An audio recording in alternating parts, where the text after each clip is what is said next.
मी स्वतःलाच कमी समजत होते. कधी ना कधी आपण स्वतः खूप कमी समजत असतो. मनात खूप स्वप्न असतात, मोठं काहीतरी करायचं असतं, पण भीती, लोकांचे बोलणे आणि स्वतःवरचा कमी विश्वास हे सगळं आपल्याला थांबवत असतं. मी पण अशीच होते. रोज मोबाईल मध्ये इतर लोकांचे सक्सेस बघायचे आणि स्वतःलाच विचारायचे, हे माझ्याकडून होईल का? कधी कॉन्फिडन्स नव्हता, कधी सपोर्ट नव्हता, तर कधी फक्त भीती होती.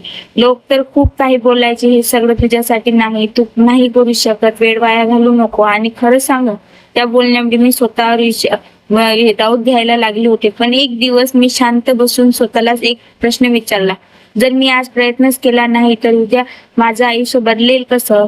आणि त्या दिवसापासून मी स्वतःसाठी काम करायला सुरुवात केली. सुरुवात खूप छोटी होती, ना जास्त नॉलेज ना एक्सपिरियन्स, फक्त शिकायची तयारी आणि स्वतःवर थोडासा विश्वास. मी हळूहळू शिकत गेले, चुका केल्या, कधी रडले, कधी हार मानली असं वाटलं, पण थांबले नाही.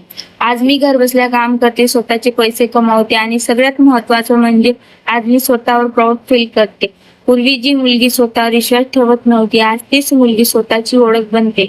म्हणून सांगते, जर तू आज घाबरून थांबली आहेस ना, तर लक्षात ठेव, सक्सेस एका दिवसात मिळत नाही, पण एक दिवस नक्की मिळतो. फक्त स्वतःवर विश्वास ठेव आणि पहिलं पाऊल टाक, बाकी सगळं हळूहळू बदलायला लागेल. धन्यवाद.